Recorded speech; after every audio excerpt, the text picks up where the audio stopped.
We are live this evening from the PowerPlay Adelaide Hills Rally for stage 13, where we are watching the cars go head-to-head here at the Shell V-Power Motorsport Park. We've got Harry and Lewis Bates battling out on track here at the kart track, which is a bit of a mixture of bitumen and gravel, isn't it, Dean? Sure is. This is enough to make your team nervous when you go head-to-head on a super stage here after a long day of rallying. You'll get your head around. So basically they started together, you saw then just a switchback, so now they go and do the opposite route. So I guess you've got like a short run and a long run. So now coming on the long run after through here is, who we got in which order here? So look the same being Toyotas, but a bit of pace there coming there. So that's Lewis, Kahneman. Now he switches to the inside, has a shorter run. Now what will that basically mean is his shorter run, they'll meet up, effectively doing the same distance, and we'll see who finishes across the line first. Of course, as far as times go, our time will be given the same as any super stage time, and that'll go towards their heat scores. And after the second run through here, of course, it's going to bank it. So you can sort of see Harry on the far side, Lewis now on the inside run. He does the tighter hairpin. Harry's got the pace down the outside, and this is how close it's going to be, and that is, I don't know, let's see what the times are. That's about as close as it's going to get, as you can sort of see. It's pretty cool. That was indeed a fantastic way to kick off this evening's action, and the spectators up there behind us have packed out the balcony and they're in for a treat, because that was a really entertaining way to start. We can tell you now the stage times are in. Harry did that in 1 minute 23 seconds, just pipping Lewis by a tenth of a second. Oh, we saw it. Looked like it could have been actually the same tenth, but great run. And there's bragging rights on this one. I mean, the thing about Super Special Stage is for the spectators, pretty cool to be able to see the whole circuit in front. We've got people on the sort of park and spectate area. But it's difficult because obviously it's tarmac on the gravel. It's basically a rallycross circuit. And, like I said, it's enough to make the teams nervous because, of course, as soon as you get on the start line, all you want to do is beat or match race the cars. It's about the only time that rally cars can do that. And just to clarify for those watching at home who may not know, being head-to-head doesn't have any sway on the stage points or standings or the points or anything like that. It's purely for an entertainment factor for us. Yeah, they've basically done the same stage there, and like I said, 0.1 of a second. No doubt when we normally talk through a stage, it can be 0.1, it could be a second gap. So as far as this stage time goes, Harry gets bragging rights, 10th of a second, but it's pretty cool to be able to sort of see that. And, it's not a dual track where they sort of go, you sort of got the same, some sections they do the same bit of road. So that's why they've got a sort of a shorter run and then a longer run. Now, of course, we've got this stage again for stage 14 later tonight after this one. We won't be doing that one live, but that's one of the reasons why by that time it will be dark here in South Australia. So that's why, as you can see behind us, Luke Kinnear on the start line has his night running lights on. So, and in fact, both cars do. Eddie Maguire is lined up next to him in that Skoda R5, so they'll be the next pair going head-to-head. And by the time they do this stage again tonight, it will be dark. Yeah, dark, which adds another element in there. There's a little bit of dust on there from the circuit. This will be a good head-to-head battle, actually, because you've got the Ford R5, or WRC2 cars we refer to. Eddie Maguire done a great job in P3 at the moment in an outright position, so they'll get them set. And he has been struggling, but changed his setup during some of the stages today on the Shire roads. And like I said, he's been getting more and more confident with that car as the day's gone on. This is completely different. The Hoosier tyres, a lot of them, I don't know, tweak it a big time because you go off the tarmac onto some of the gravel, as you'll see through there. But yeah, great chance for the spectators to see these cars go head-to-head. This is the next tier down from a WRC car, and we've got plenty of them starting to rock up in the Australian Championship, which is pretty cool. Indeed, the calibre of car is very high this year. Several brand new cars entering as well. Which is fantastic to see. Let's have a listen to the start.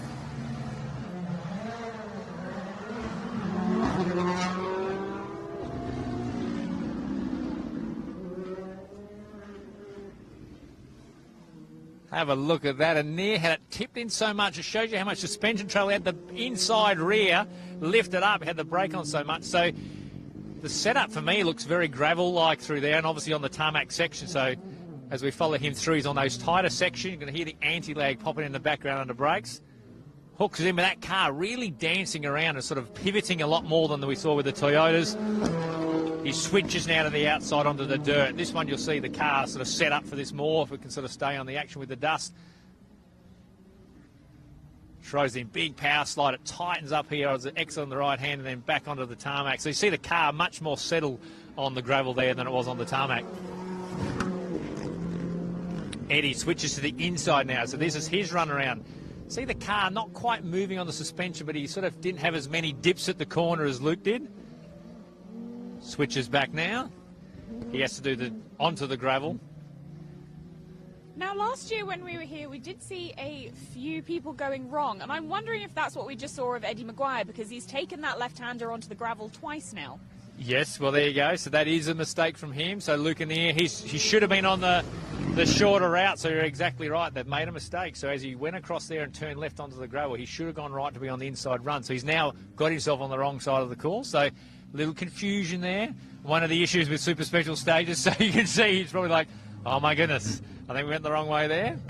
I'm glad I'm not a steward or an official to work out how that works, because technically gone the wrong way. Yeah, not ideal. Now, we'll have to understand if there's some kind of penalty for that, of course, because it's not what the note said. Well, straight away he said the time penalty, but there we saw that a little bit last year with this. And that's one. It's a bit like an autocross when you sort of are using some of the same roads. Occasionally we get on like super special stages in WRC where even though you're head-to-head and there's a longer and a shorter run, you're never on the same bit of road. So a bit of confusion there first time around.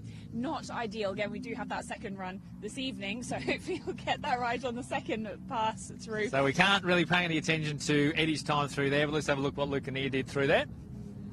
He's done third fastest. So the Toyota's 1 second off Harry. Yeah, which is pretty good actually. Harry did a good run, and I thought Luke's car looked like it was rolling over a little bit. It looked a little bit set up for gravel more so than tarmac, but he'll be happy to be a second off around there. Well, those changes that he made to the car during the day were obviously good, and he looked like he was enjoying last night, but didn't feel entirely comfortable with the car around the GT circuit. Yeah, and that's the thing. He's probably made and dialed the car in, for those stages on the Shire roads. He is going to be a little bit different. So the next matchup, as you can see, so we've got the Hyundai Rally 2 car. That'll be Alex Rouleau, and he'll go against what do we got here? Troy Dow in the Ford. So we've got a Hyundai Ford matchup.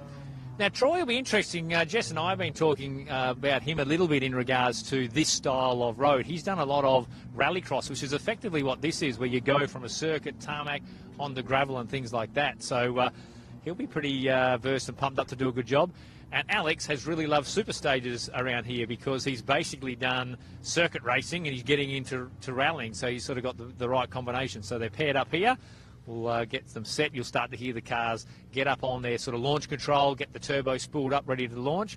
You can sort of see that Alex has got his spotlights on. Not needed at the moment, but Troy hasn't even got his on at the moment. So see how they go on the launch. And like I said, these two will be red hot. Alex will want to do a really good job on the super stage. And Troy, like I said, comes from rallycross background. Let's have a look.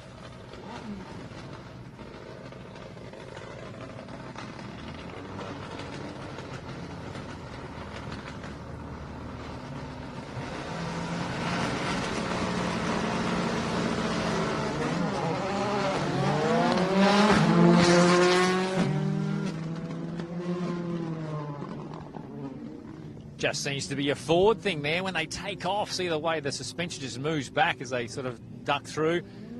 Tight run, aggressive run from Alex through there. That looked pretty good.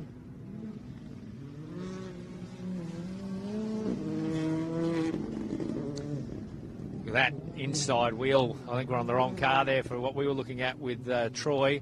So inside running here through for Alex. He's done the short run round, does the crossover. Looks committed. Big longer on the outside. Now he has to duck to the inside. A bit of dirt coming up on the tarmac now, making life a little bit hard. As we go to Troy, switches to the inside. So that Ford just moving around a little bit under brakes. He takes one wheel on the inside. Not a bad idea there. We're looking good here. See that dirt in the braking area, just catching him out there is a little bit struggling to pull the car up because of the dirt coming onto the tarmac. We didn't see the Toyotas have that issue. He's on the inside run, big fast run on the outside. Good job from Alex. Got Troy by quite a little bit in there. Quite a convincing win for Alex Rouleau there. As we'd expect, he's very comfortable on tarmac, of course. He looks like he's really, wants to go well on these sorts of stages. And I think the part for him is he said, no trees around, so I can have a bit of a dip. You can make a little bit of an air and get away with it. Third fastest time there for Alex Rouleau, only 7/10 off of Harry's time. And Troy Dow comes in fifth. He is 3.4 seconds off of Harry's time, which, to remind you, was a 1 minute 23.1. So that set the pace early on, and now we're watching everybody else try and catch it. But Harry has come up with quite a healthy lead throughout the day after being more of the hunter than the hunted over the first couple of stages this morning. Yeah, he did. He said to us, I couldn't quite find the rhythm. It only took him 2 stages to sort that rhythm out after an overshoot, so he's done an awesome job. And like you said, in the standings there, he just progressively with these smaller stages started to eke out a lead and probably got to here quite comfortable. Had a lead in front to Lewis, and then Lewis had a bit of a gap to Eddie, so they were sort of probably quite happy with that. I actually think that through there, that time from Alex is pretty good because there's a little bit of dirt starting to get onto the tarmac sections that the Toyotas didn't have. Sort of on that inside running as you sort of switch across sort of in the midfield there, that becomes a bit hard under brake. So our next duo lined up here. So we've got Molly Taylor in the Subaru on the inside run to start with, and of course the Luff brothers have been doing a magic job in that Toyota. Sort of got the old setup with that the sort of unique little bit of smoke coming out there, which is nothing to worry about. They've done a really good job actually today. Look really smooth and fast. Seem to really be enjoying these roads. So this could be an interesting match. You've got AP4 against a production-based Subaru, and sort of that launch with the Fords particularly moved off both the near and down. The car sort of really lifts up. The suspension quite soft on those Fords. One of the things that the production cars don't have the suspension travel that the Rally 2 or the AP4 cars have. So this would be interesting to see whether that works in her favour or not around here. She's adapted well, leading the White Wolf Constructions Production Cup runners around here in good little fights and stage battles with Steve Maguire and the Mitsubishi, and of course Bodie Reading, who have both done a magic job throughout the whole season. So this could be an interesting matchup. Let's have a look.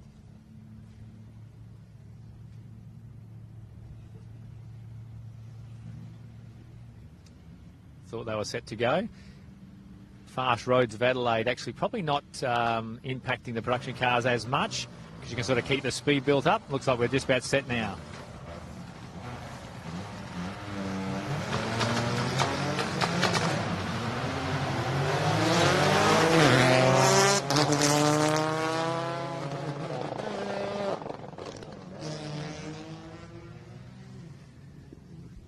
Motley just struggled on the launch there before. I think she had the launch control. She's definitely decided to take advantage, just cutting the front wheels in there and going, oh, just take the shortest route around here. But yeah, just seemed to bog down off the launch control, which happened to her last night a little bit on the tarmac. So as you can see, that not near as much suspension sort of movement on the car, but still efficient. Doing a magic job, fully committed.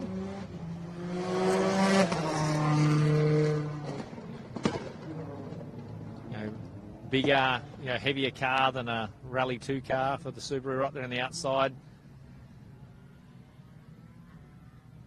It's definitely got it dialed in. Let's see if she does the same little cut manoeuvre here. Put that front wheel in. Yes, she has. Oh, it's creating an inside line like a berm. We switch across to the Toyota now. So the Luff's doing a really good job. Absolutely pitches into that really well. That was nice to watch. Not sure it was the super fastest way, but absolutely committed. So Molly now on the outside of the circuit. The Luss brothers have that tight turn in. So let's have a look at how this lap unfolds. So Jamie has to now ditch it in. Little hairpin turn for him. Molly now got the speed up. So it's going to be inside versus outside. Whoa, Molly. I reckon maybe 10th of a second there. That's a good run by her. It looked fast, efficient.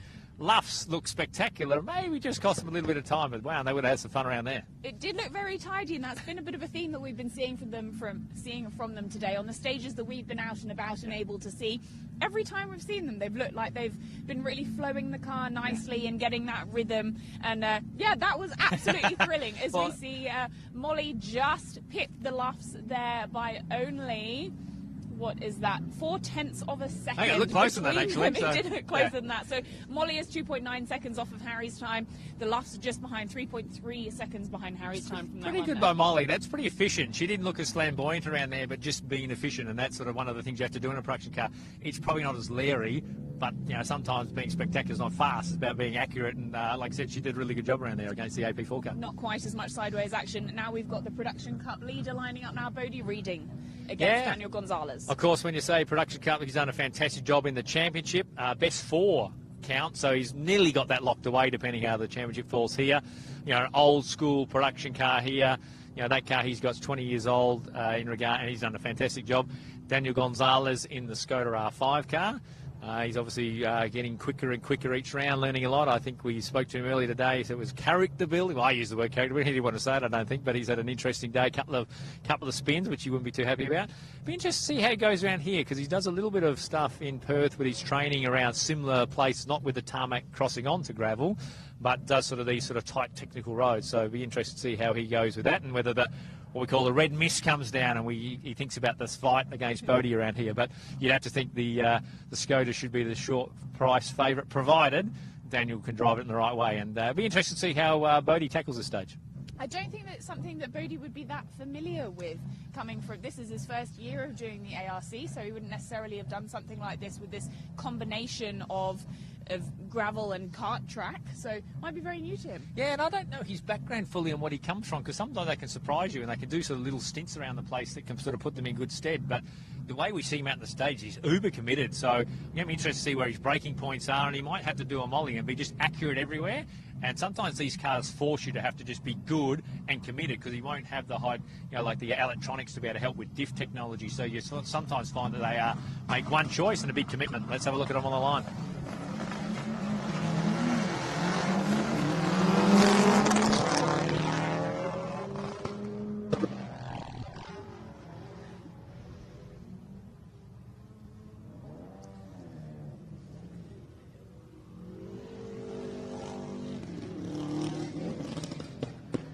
You can see what I mean by Bodie there. Just big commitment, one big run around, one choice at it. And that's all you can do when you've got a car with a little less technology in it.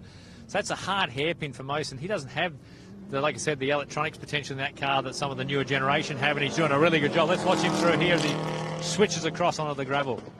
See what I mean? Just committed. Beautiful.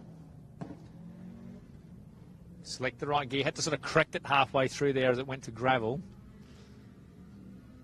You can sort of see I just have a couple of bites, so probably looks a little better on the tarmac. All right, into Daniel, pretty good run into there to switch back onto the gravel, onto the tarmac, onto the inside running, sorry.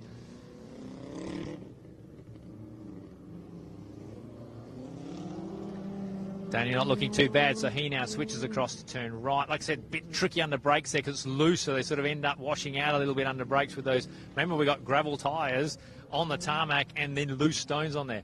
Daniel looking really good here, sets it up, and as you'd expect, looks at a really fast, aggressive run, and good job there by Daniel Gonzalez, Damon Nicoli, and another fantastic run as well by Bodie Reading in that older car, because he looked actually quite committed and did a good job through there. Indeed, convincing win there in the head-to-head by Daniel Gonzalez, and that was very tidy, and actually puts him fifth at the moment, fifth fastest time, exactly 1 second off of Harry's time. So that was pretty very good run. Good effort by him. Yeah, because I would think that the Toyotas probably had the pick of the conditions, to be honest. So that did look like a good run from Daniel. The section we're seeing through there, good commitment, had the car in the right place and things like that. We are seeing a fair bit of that gravel being dragged onto the track now, as we'd expect. One of them, as we've touched upon, is smack bang in one of the braking zones. Yeah, if you have a quick look, Jordy could probably go across there, just where they switch to go left here, and then if you go to the inside track's right. So now that dirt's thrown out, that's right in the braking spot. And the thing that the gravel tyres won't like about that is they'll lock up really quick when it's slick. It's something that obviously the two Toyotas didn't have to deal with.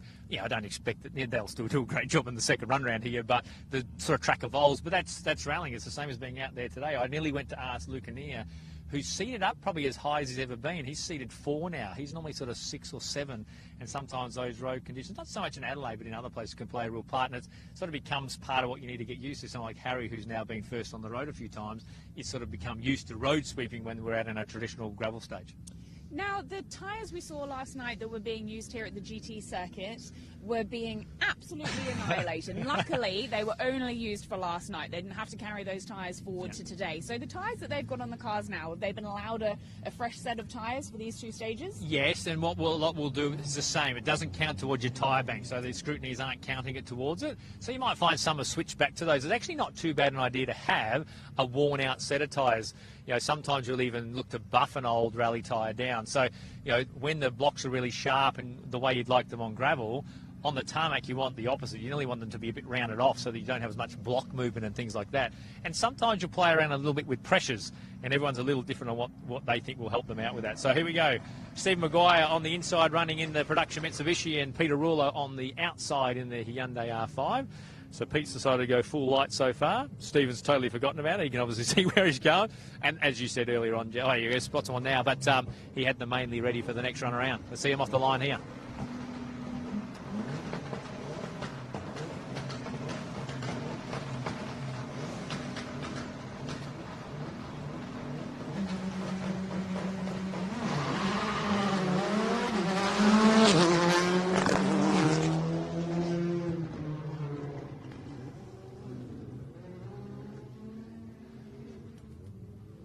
Oh, a bit of a push there as he had to swing it back, so just sort of went a bit wide there. Stevie's going out all on the different lines to everybody else. That little braking air we spoke about. Oh, had to throw it in a little bit at the last minute there.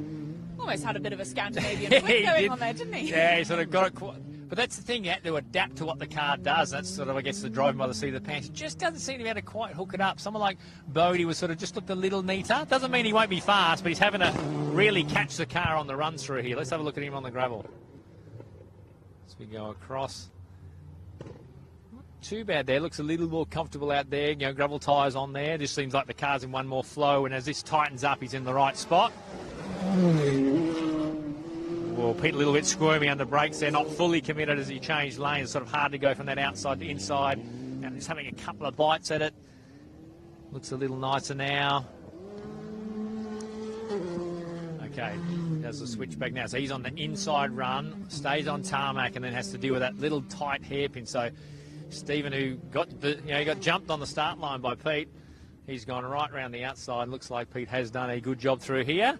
Little unfair matchup. Would have been nice to see Bodie and Stephen have a run together through here and the production cars together, but he's done a magic job out in the stages. And that's about to have it. Oh, Pete probably should have waited. I don't know if we saw that, but that was a bit close. It was nearly had a little accident at the end there. Didn't we? It was a full circuit race moment. Close. Almost as like I don't know what the instructions are from them. Maybe stay in your lane, but when they separate on the time. So anyway, all news, all well is it? Well? Yeah. Correct. They got their one pretty excited. As we can see now, Steve Maguire, 7.5 seconds off of Harry's time, so that puts him 11th at the moment. Peter Rillo, 9th at the moment, 3.4 seconds off Harry's time. Yeah. So you saw both. Peter probably not fully committed in there, but got a good jump, and the R5 car. And we saw just Steve Maguire in his car there in the midst, was just struggling to get the thing turned in. And you're adapting on the run. Difficult in a production car. It's not quite set up right, depending what he's done with the tyres and the tyre pressure, just trying to catch it the whole way around. Indeed, as we're expecting the next couple of cars to come and line up now. But we've seen a few stages in action today, and it's been really good getting out on these Shire roads of Adelaide. Or certainly it's my first time, seeing as we got out to a couple last year, but it was largely based here at the Bend last year. So it's been really good today to get out on some of the stages and see some of the action on these beautiful South Australian roads, because they really are unique. Yeah, and there's actually been a few spectators out there too, actually enjoying, because the weather's been quite good. It's been a bit breezy and a bit chilly, but conditions are really good for the drivers. And the Shire roads, because they are, when I say Shire roads, it means they're well-formed roads that the public use, so they're always in good condition. You would see when we go to somewhere like whether it's Coffs Harbour or Canberra, they can really rut up and be rough. So when we say Shire roads, it's hard-packed, hard-formed, and it adds another challenge because, like a little bit like tarmac, the tyres walk around a little bit, picking the braking markers. And I'd expect that's why Harry made that mistake early when the balance wasn't quite right. He just came in a little bit hot, and you're trying to sort of find that balance between how much grip and things you've got. So, but it's the beauty of the Australian Championship. It's very unique everywhere we go. But one of the challenges of doing the Australian Championship and doing around here in Adelaide is that it is very fast. So you have to be fully committed. Some big trees on the side of the road and bits and pieces. So it's you've got to be on your toes. Absolutely. Now let's have a look at the overall standings while we're waiting for the next cars to come through. So just a reminder that Harry is well in the lead by 16.8 seconds. That's Harry Bates and Coral Taylor leading the way at the moment, ahead of Lewis Bates and Coral Taylor. Lewis Bates and Anthony McLaughlin, they are 16.9 seconds behind in second. Then it's Eddie Maguire slightly behind them, 49.6 seconds behind in third at the moment. And then Troy Dowell is doing a really solid job in a car this is only his second event for him, that brand new Fiesta R5. He's in fourth, 1 minute and 35 seconds behind. And then fifth, Alex Rullo in that Hyundai R5, 1 minute 44 seconds off of Harry. So there's a couple of names in there who we know are just looking to have consistent mistake-free weekends to bank some good confidence, bank some good points as well, because of course it's a heat It's a sprint round this weekend, which means It that is, there which are means two there's a heat. heats. Yeah, and we're doing one heat today, Jess, exactly right. I think the two people you're probably mentioning there, Troy Dow, banked a good result. Wasn't happy last night. He's done a really good job today. And Alex Rouleau's had a really solid day. You and I talked about his pace all year, but to be able to do that is pretty impressive. So here we go, a different matchup again. So production car versus a classic car. And, this story here, the classic car there, the Stanza, it looks like an older car, because it is. But I can tell you, this thing goes very well. It's got Motec dash in it. I think it's got a sequential gearbox, etc. in it. So he's, doing a very good job in that car. Of course, we're talking about Tom Clark. It's a shame he hasn't got his Ford here, but I think they wanted to go and have some fun, sort the Ford out, and then come back in anger. So they certainly deserve to have some fun after the troubles and gremlins that they've been having this year. So it's really nice to see him back at a rally and just enjoying himself in a car that the crowd certainly enjoys as well. Seems to have been a fan favourite today here at the PowerPlay Adelaide Hills Rally. Sure has. Have a listen to it. So we'll watch them off the line. You've got that sort of Subaru rumble across the other side there of Mitch Garrard's car. He's very new to the sport and just learning, to be honest. So he's no doubt got a lot out of today and did learn a fair bit, he said, on tarmac last night. But have a listen to this stanza with Tom in full flight and the way it goes through here. Like you said, been a bit of a fan favourite. So been pretty cool. Mitch did greatly enjoy the stages last night, so I'm sure he'll have an excellent time this evening here on tonight's stages.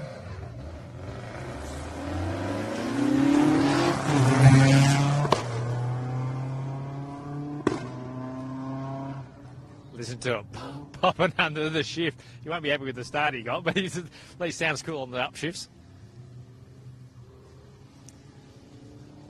Big, he's out of big sideways. You didn't see it on our shot on the stanza as we follow the Subaru. It's got a bit of a lean on it, actually, Tom Clark's car. Right, we're on the Subaru, though. Let's have a look at that coming around now on the inside running. Mitch doing a nice job there in the production Subaru. Lights fully ablaze now as they come towards us. Switches across to that run around the outside. Turns it in nice, actually. He's got a bit of speed around the outside there, and this corner does tighten up all the way through. And as we switch across shots to Tom Clark, let's have a bit of a listen and a watch of him come through as he transitions.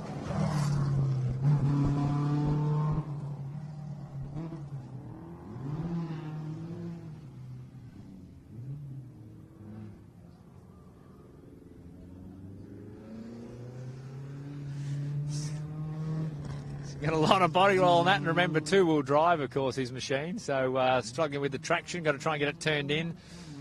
Not quite a fair fight, the two-wheel drive versus the turbocharged four-wheel drive. Done a good job. Mitch doing an awesome job in the Subaru as well. So good run, a bit of a cheer from the crowd. I think got some good support there. Well done, and a good job from Tom there as well. So doing a mighty fine job. And good to have him here doing the rally with us too. Indeed, yeah, he did miss out on the last one due to those issues with the Fiesta. So very good to have him back, and a big supporter of the Australian Rally Championship. Yeah, of course. His company helped out. It's actually good that he takes on a production car because, of course, his company's supporting it. I just think that Tom just needs to have a great fun rally. So I think if he's doing that, he'll get back on board. It sounds like they want to try and just sort that car out, and then he'll be back stronger than ever. So Mitch pulled in the 12th fastest time, 13.5 seconds behind, and Tom, probably as you'd expect, has come in the slowest at the moment in 17 seconds behind. But that is the virtue of one of those cars when you're up against the machinery that we're seeing here this weekend. And out in the stages, he's not like that, I can tell you. We watched him through some sections, we're fully committed on, like I said, those roads, which is built for. You can sort of see the way that car leans over. He doesn't have the ability to adjust it as much as you could see some of the other cars, but so this is probably the most foreign and difficult part they do. But having fun nonetheless. A lot of the stages, as we've been talking to the crews, we've been hearing about the technical and tight and narrow parts of these roads as well. So quite a variety that we're seeing throughout these stages here in South Australia. Yeah, because they actually do change rhythm a little bit. Some can be quite high speed and cresty and across the top, but then others you dart in and out of the trees, but the road surface stays the same. So a lot of the time that just means that it's sort of a little more technical and it's not as obvious to the way the road goes. So we heard Lewis talk to us before and said, we were quick early, but when the roads got a little bit technical, we weren't quite as close. And I think that's when I saw it out there, Harry just got a little bit more commitment at the moment over Lewis, just in regards to just being at one, a bit more confident with the car. But we're talking so much, so small gaps, but those little bits do all add up the whole time. So, all right, the next line up there, we've got Gandy Sanders there against Molly Spalding, actually. So Little, production-based Ford. Gandy doing a great job. He's got Brad Jones alongside this event as Rhiannon Gelsomino not available for this one. And Molly, the local South Australian, her car non-turbo, even though it's a Subaru, an 02 model, that's a non-turbo, so naturally aspirated car, but is all-wheel drive. So this could be a little interesting fight because Molly's looked really committed today. She's South Australian. Maybe she's done a few more laps around here than we think as well.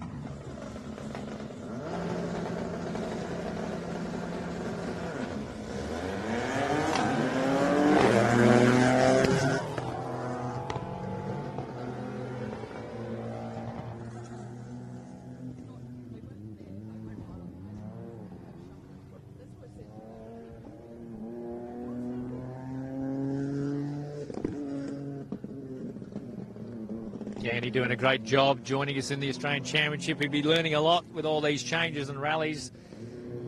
From, of course, starting off at round 1 and then heading to Perth round 2, and every round we goes to is different. Being supported by an active rally sport team. Fairly new to rallying, so he's, like I said, becoming quicker and quicker. Bad line through there. The car looks quite nicely balanced to set up through here as we go for Molly. Saw her out on the stages today and she looked really impressive, really committed actually. She's got huge light bars sitting on the top, probably hampering her view slightly, but I think she's going for, I want to see as much at the night as I can. Big light bar across the middle as well as 2 spotties up on the bonnet. So she goes to the inside. You could hear that sort of just locking up a little bit on that little slippery area. She's on the inside running. I think Gandy might have her here. He's now starting to wind it up on the outside as she comes into the hairpins. Pretty close. Good run by both.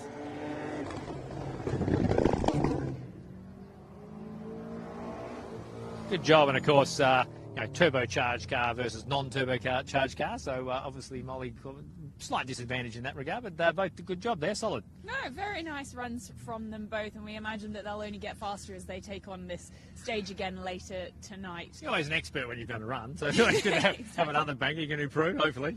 Yeah, well, that was quite a big factor today. A lot of crews saying that they found more confidence as they repeated the stages, because each of the stages today they did 2 passes of. So, that played a big part in that. One of the tricky parts of rallying, though, is that you've got to be good from doing your pace notes and then go out there the first time, and that's what makes, the champions that we've had of the past are able to go out there and they're impressive straight off the bat on the first pass. So Molly posted the 13th fastest time so far, which is pretty impressive, and then Gandy Sanders just above her in 12th. Yeah. So not bad. Yeah, got a couple more runners to go before we finish here. This should be an interesting matchup as well. So an older Subaru, like we saw with Bodie. And, of course, I think this has got the West Australian team on board. No, I think it might do. And then this will be interesting with Ben Hayes, of course, who has already wrapped up the 2-wheel drive championships, coming along to still do the rest of the series, of course, in his rear-wheel drive BRZ. So this could be quite interesting to see how he goes around here, that's for sure. And, of course, Shane Smith and Wayne Richardson are on board the Subaru on the other side there. So in the older Subaru. WA teams. Got a few WA teams coming across because, of course, we've got the all-girl team of Kelly Thomas and Steph Estabao who could be up next on there, and they're running a very similar older spec Subaru. So it is Subaru versus Subaru, but a newer generation BRZ rear-wheel drive versus older generation all-wheel drive. Let's see how they tackle this one, both of them. Off the markers, nearly set to go. Doesn't look like the BRZ's got his spotlights on at all, so he's going to be fine for this run. Could be a little bit dark for the next one as they head out for their second pass later on. The Subaru, the Impreza, more ablaze with its 2 spotties. Light bars have become popular on them as well, depending on your setup. And of course, not only for super stages like this tonight, but can be used a lot of state championship, particularly run stages into the night. So spotlights become a big thing out in the forest. So let's have a look at them here.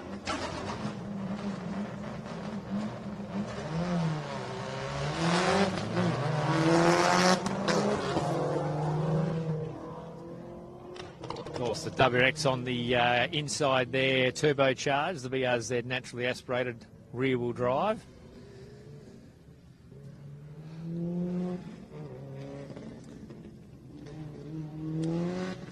So Smith throwing it around now on the inside. Looks like a little bit tail happy on the outside. of that, or the exit of that corner. He'll zuck it back in. Let's see how he goes if he does a Bodie reading through here. Similar spec car. Yeah, not bad. It's got it turned in okay. Now give it some throttle down here, plug it through the gears.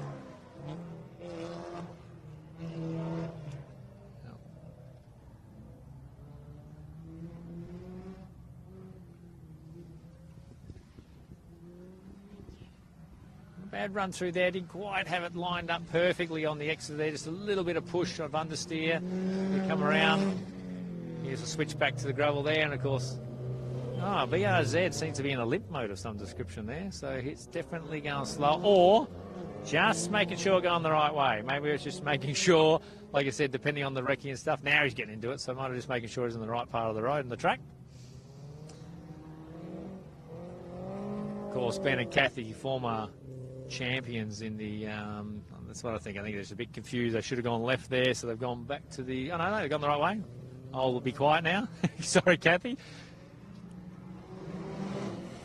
Great run by Smith there in the Impreza, and now that you can sort of just see, he ramps it up when he can see. I think they're just not fully sure exactly they're going the right way. They have done the complete lap in the right direction, but just have taken it a little easy. And of course, he's been pretty committed out there in the forest in that BRZ. Brand new car, actually. I think they've got a 100% finishing strike rate on all the stages in that BRZ, and of course wrapped up in the Gippsland Rally, the two-wheel drive championship. So it's been great to have them in the series this year in that car. I remember having a bit of a debate with them, or they were having a debate about whether they would actually come to the final rounds. They didn't need to. They'd already wrapped up the car, as you said. So it was a bit of a debate. Do we do it? And it's really good to see them here. They decided to commit to the last couple of rounds. So yeah, it's really awesome. Good to have that car there, because the fans always enjoy that one as well. And experience, because Ben's won a Victorian Championship outright in a four-wheel drive turbocharged car, so he knows how to drive these cars fast. He's chosen that car on purpose, had a bit of fun. He had some fun in a rear-wheel drive Commodore back in the day. He's got that car. It was brand new. It was a big build. It got helped by Graham Wise, who's well known in rallying circles in regards to car preparation. And they had a few teething issues early on, because new cars are now very difficult to turn into rally cars, and they've done a fantastic job with it. And like I said, I think they've had a 100% strike rate in regards to finishes, and they look pretty spectacular out there on the stage. I've got to say, he's a pretty committed driver.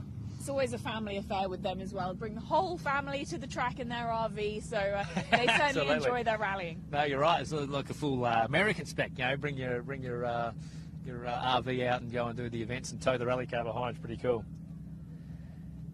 So you've now actually got, I think we talked about Kelly Thomas and Steph Estabauer and the Subaru on the car number 20 there. All-girl team coming from WA. They were in Gippsland. They did, I think, Coffs Harbour last year, so spreading their wings further afield than just doing state championship. And, of course, you've got Jason and Jasmine, of course, in the Honda. And this thing is loud, revving out in the forest, I've got to say. Look at the light bank on that, Jess. We can't see a thing on the inside. Blinded when they turn those on. So let's have a look at this. You'd have to think that the Subaru should have an advantage, but these little Hondas back in the day, and I remember someone like Eli Evans and Mark Petter campaigning some fairly serious Hondas back in the day, front-wheel drive, of course. So, and you've got a pretty powerful engine in those machines, even though they're non-turbo. Let's have a look how this goes.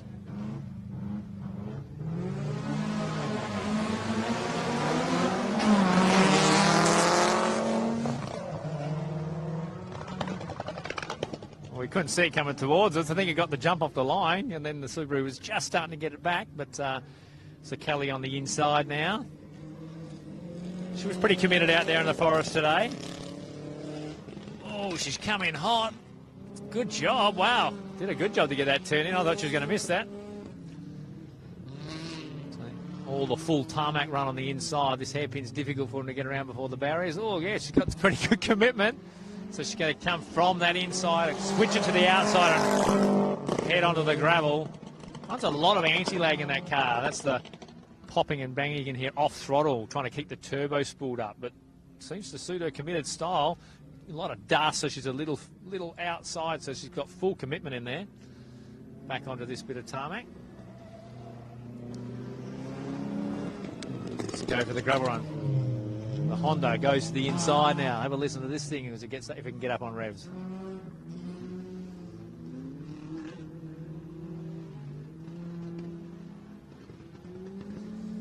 So the Honda's going to have the shorter run, so it's going to do this braking area, get it turned in for the right hand, and then head to the hairpin. Oh, good commitment there. It went wide. Sort of just tucked the handbrake, got it turned in. So pretty good commitment there from Jason. Kelly's got him, but yeah, good run by both. That was a good run by Kelly, actually. She showed big commitment, and that's a good run for a front-wheel drive, non-turbo car. And a bit of fun there, both fully committed. That was pretty good to watch, actually. I think you said fun. I think it's probably a lot of fun for a lot of crews doing something like this, because it's not every round that we get to do a head-to-head like this and have a variety of surfaces as well. Yeah. So, yeah, something different to keep everyone on their toes. It's funny, and particularly, I think they're all settled in. For me, it was always the Friday or the first stages. You used to be pretty nervous, and your clutch, leg was getting a bit jittery. They've dialed in pretty well for today, but yeah, it's always cool to have a match race. We're all in for that.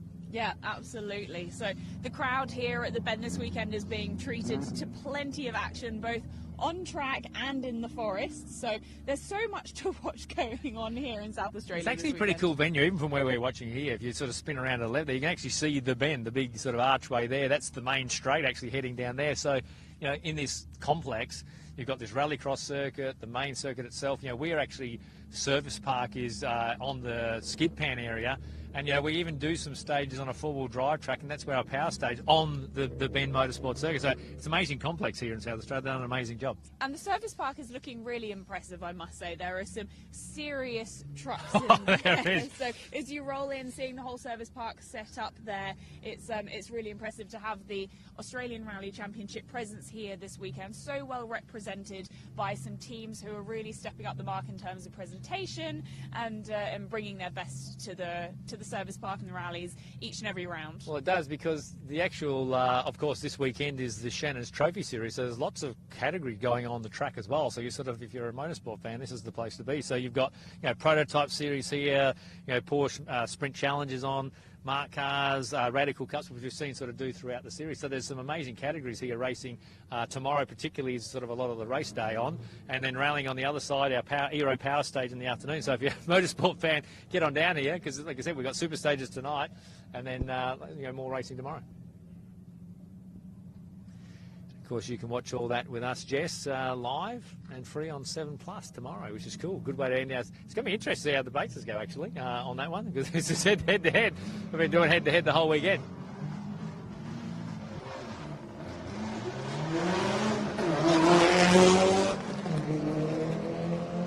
So Bradley Clements is in the orange machine on the inside in the Subaru.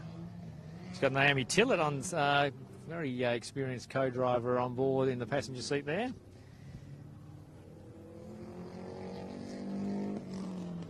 Subaru head-to-head, so this is a little fairer. And the car 24 is Frank O'Shea on board driving that machine. So like I said, it's a Subaru, older generation versus new one through here. But of course, this is a South Australian team.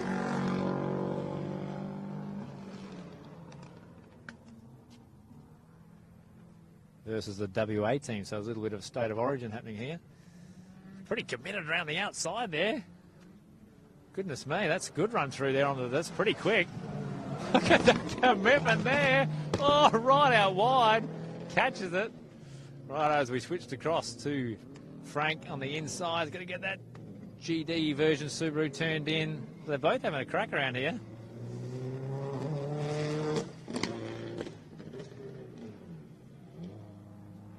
So who's it going to be? The orange Subaru with the SA flag on it, or the silver one with the WA flag?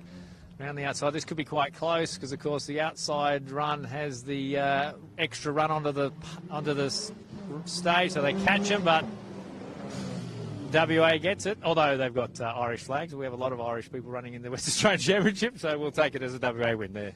Just...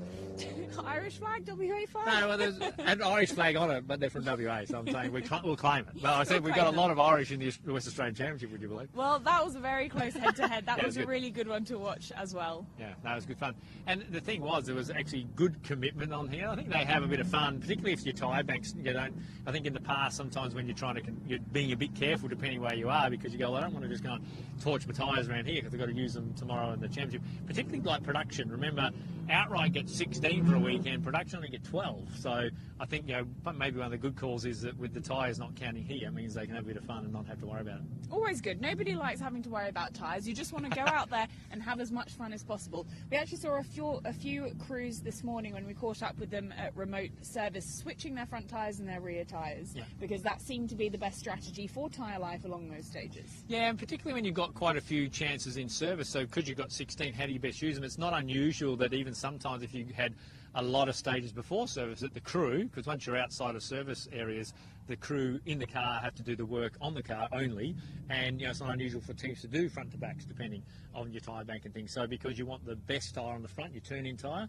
and of course, so like I said, you saw a few of them making decisions to cycle it through, not just go and bolt new tyres on because they're trying to get the best life. And by the time you finish the weekend, you want all your 16 to have done the best job you could in the right part of the car. The degradation on those front tyres was very noticeable when we were catching up with some of the crews at the end of the stages earlier. So it just shows how hard these Shire roads are. They're very bony, they're very compact, lots of rough stones and patches like that. So it's not surprising that the front tyres are being chewed up like this, and it's visibly clear when they're crossing the line at the end of these stages just how high that degradation can be. Because sometimes when that road surface gets swept off the top a little bit, you actually see it will go back over the stage and see some black marks, because some of the teams will get so heavy on the brakes, and that gravel tyre is obviously made for sort of biting into the gravel when there's a lot more dirt there. So you almost get the tyres locking up, and then that acts like almost a cheese grater on the top of the tyre. So that's what you saw there.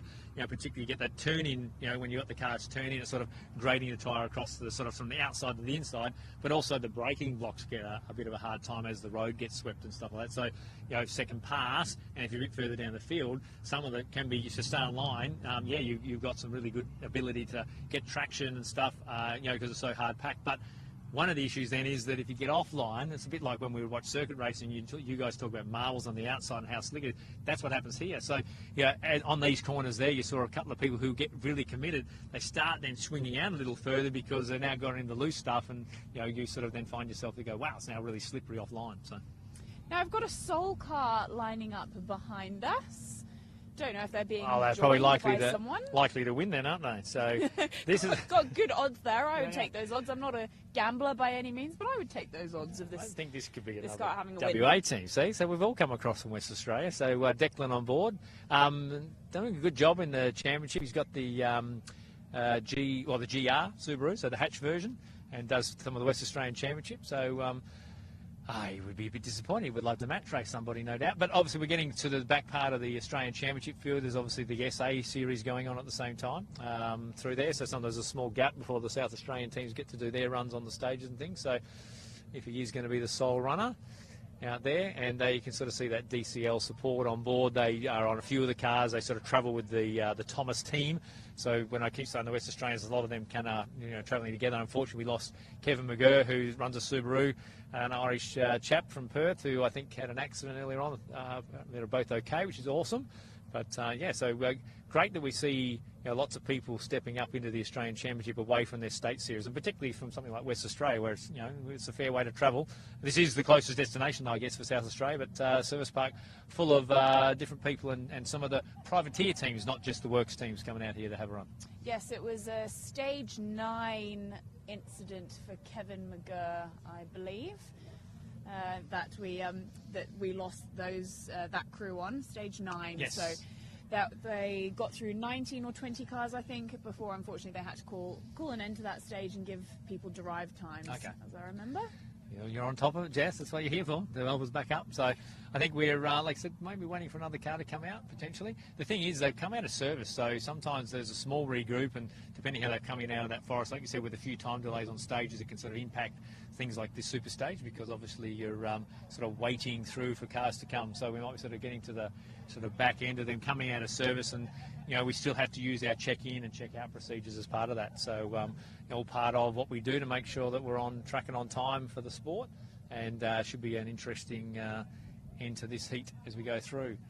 Now, going back to the topic we were just talking about, which is tyres, and for anybody who might not understand at home, give people an idea of what the driver specifically, but the crew, specifically the driver have to do to control tyre temperatures and tyre pressures, and how important that is between stages. Because we talk about tyre temp and tyre pressures, of course, in circuit racing, but people may not realise that it's just as important in rally as well. Only you don't have things like tyre pressure monitoring sensors on the tyres bolted on that you can then watch back at screens back in the garage. No, I think it's very different from that respect. No, it is, and we don't therefore get too caught up on anything to do with temp. It's all about pressure. But what will tend to happen, because we'll transport away from a service, whether it be a service park or a remote service, teams will set them to a base, or the crew, their service crews will set them to a base pressure, and then you'll drive out. And of course, just by naturally driving out there, even on the public roads, the tyre builds up in pressure through temperature.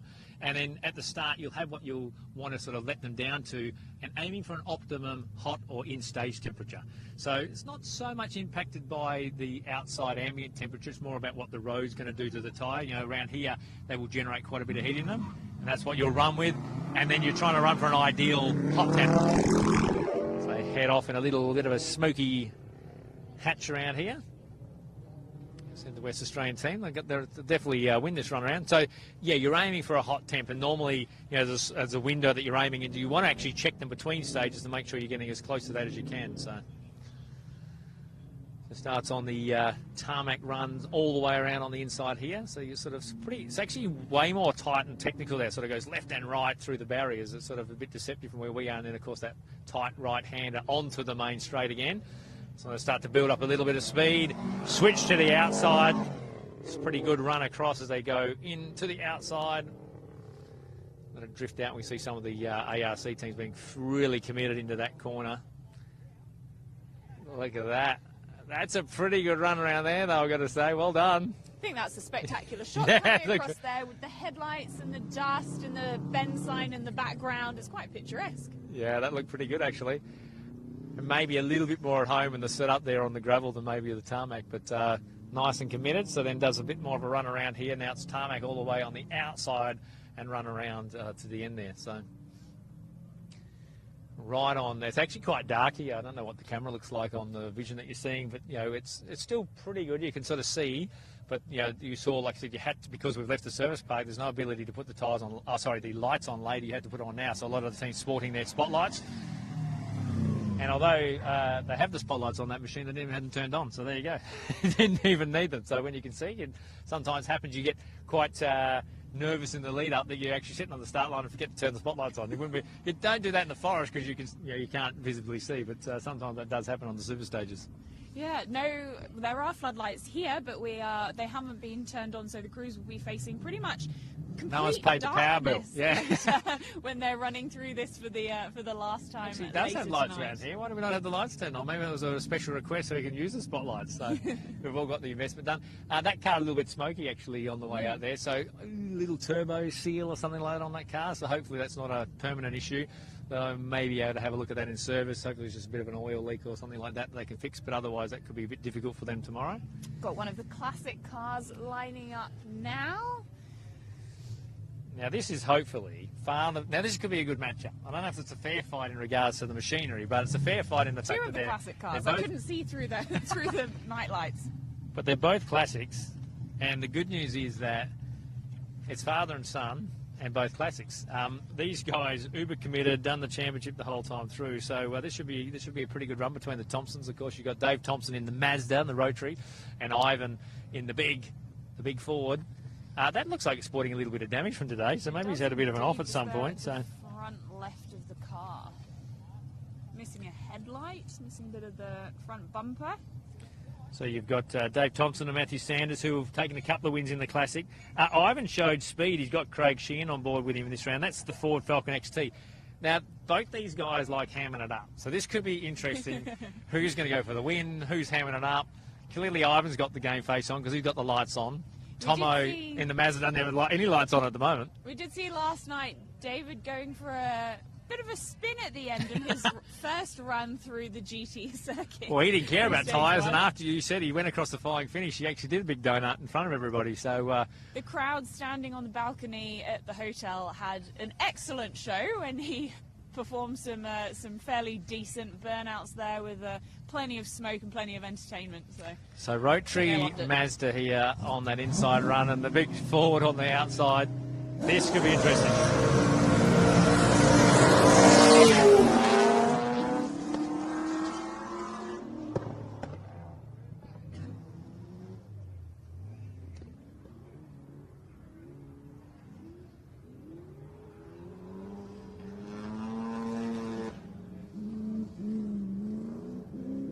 I just feel like we want to listen to this for a little bit.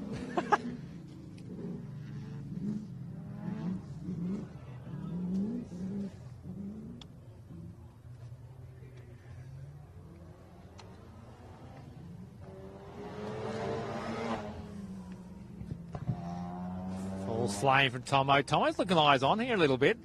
I think Ivan got a little bit lost around the outside of that there before, so he might have lost a bit of ground, but he'll come into the shot soon. But have a listen to this forward, and they both are driving them really committed. It must be hard work to drive a classic car through some of the stages we put them through in the Australian Rally Championship. So there's the man. I think Tomo, sorry. Watch Ivan through here.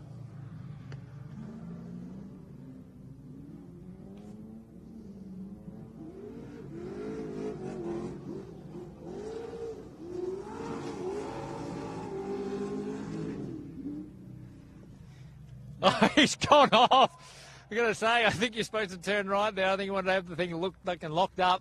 So clearly Ivan went for style and Tomo's gone for stage time. This is obviously Dave Thompson I'm talking about. I keep saying Tomo, they're both Tomos. So there you go, takes bragging rights. But, geez, that Ford does sound good. Let's have a listen to him across the line. He'll probably get a bit of a clap because he was super committed, just not quite going the right way in regards to directions. I think he still thinks he's lost now.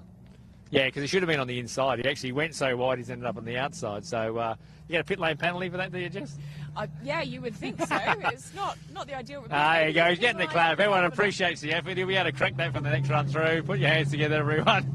They're both great sports, and they're great for our sport, that is, as well. So, Ivan and Dave Thompson doing a good job in the classics. Great to have them here again. I was going to say, do you think father and son gives them a bit more of a competitive getting into it? I feel like Ivan still wanted to be the showman, and like I said, I felt like Dave had the eyes on. Though he's got the bragging rights in regards to the first stage win. Let's see how they go on the next pass. Well, the crowd certainly enjoyed it, and hopefully you've enjoyed our live stream from this evening's action at the PowerPlay Adelaide Hills Rally this evening as well. Don't forget, we've got the E-Road Power Stage live on 7+. That's from 4:45 p.m. local time tomorrow, so that will be 5:15 Australian Eastern Daylight Savings Time. So make sure that you catch that on 7+. But the Shannon's Trophy Series starts at 9 a.m. tomorrow as well. That's on 7+ as well. So you can tune in to motorsport action all day right here from South Australia. So we hope you can join us. Thank you very much for tuning in this evening.